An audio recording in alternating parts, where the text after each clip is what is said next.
जब हमरा घर में बड़ घर के देवरानी जी है।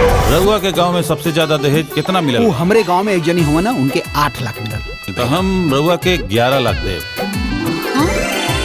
हमार पापा इतना दहेज एक हाथे तो नहीं खन देले बाड़े कि हम यहाँ आके खाना बनाई।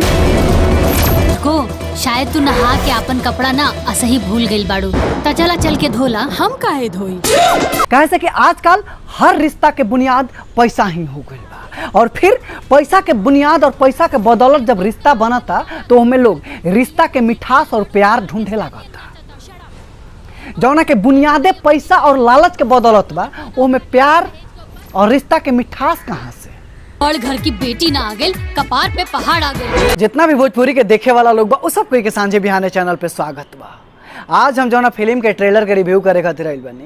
ये फिल्म के नाम है बड़े घर की बेटी, और ये बड़े घर की बेटी में एक्ट्रेस यानी कि अभिनेत्री के रूप में बाड़ी यामिनी सिंह और अंजना सिंह। अंजना सिंह बड़ जेठानी के भूमिका में बाड़ी, और वही यामिनी सिंह देवरानी के भूमिका में बाड़ी। ये फिल्म हमने के गांव, घर, समाज और परिवार के मद्देनजर रखते हुए लिखल गइल बा, और जतना सरलता और सहजता से ये फिल्म के लिखल गइल बा, ओतने और ओकरा से 5% बढ़ के ही ये फिल्म के हर कलाकार अपना कैरेक्टर के साथ इंसाफ करके ओकरा के स्क्रीन पर उतार देले बाड़न। लेकिन ये फिल्म के जे राइटर बा, जे कहानी के लेखक बा, ओकरा लिखावट में थोड़ा कहीं कमजोरी बा। कहे से कि ओकरा लिखावट में उ ना नयापन बा ना पैनापन बा, जौना से ये फिल्म के एगो नया ऊंचाई और एगो नया पहचान मिलो। लेकिन जितना कहानी बा, जितना एकर स्क्रिप्ट बा, और जौन कहानी के डिमांड बा, ओकरा से कहीं ज़्यादा बेहतर और कहीं ज़्यादा एकर कलाकार ये फिल्म के अपना कलाकारी से और अदाकारी से एगो मुकाम दे देले बाड़न।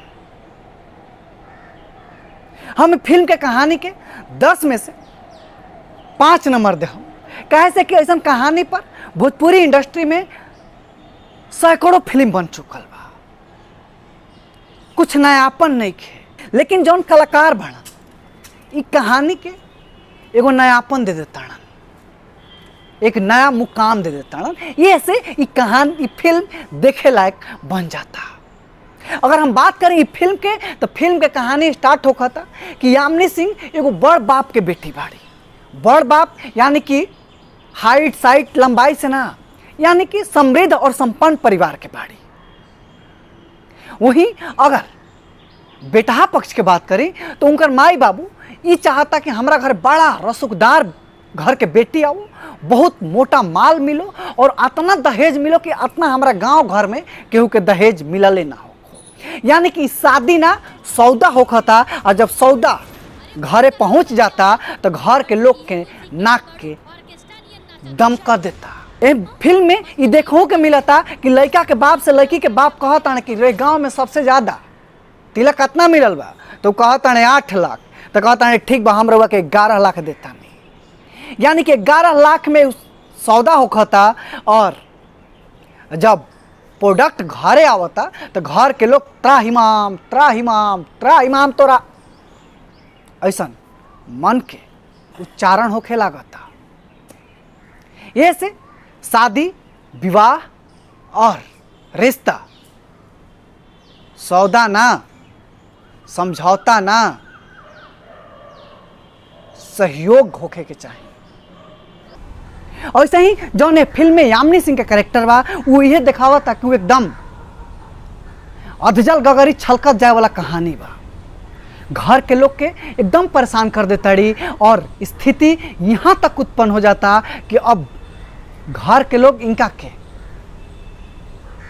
तिलक सहित लौटावे के मन बना लेता, और उनकर बाबूजी भी खुशी खुशी आ जाता अपन बेटी के प्रस्थान करावे खातिर और विदाई करावे खातिर। वो जमाना लद गइल जौना में कहल जात रहे कि लड़की के बाबू कहत रहे कि बेटी अगर तू जा ताड़ू तो वो घर से अब तहार चिता ही उठी तू अपन पैर चौकट से बाहर मत निकलिया। आज के दौर में बाबूजी खुदे पहुंच जाता है ना कि अरे अरे अरे अरे चला चला। घर के संस्कार के साथे साथे अपन बेटी के जिंदगी के शांति भी लेके परा जाता। और ये फिल्म आज के समाज खातिर बहुत ज़्यादा जरूरी रहे। कैसे कि आजकल हर रिश्ता के बुनियाद पैसा ही हो गई बा, और फिर पैसा के बुनियाद और पैसा के बदौलत जब रिश्ता बनता तो हमें लोग रिश्ता के मिठास और प्यार ढूंढे लगता। जौना के बुनियादे पैसा और लालच के बदौलत बा, वो हमें प्यार और रिश्ता के मिठास कहाँ से?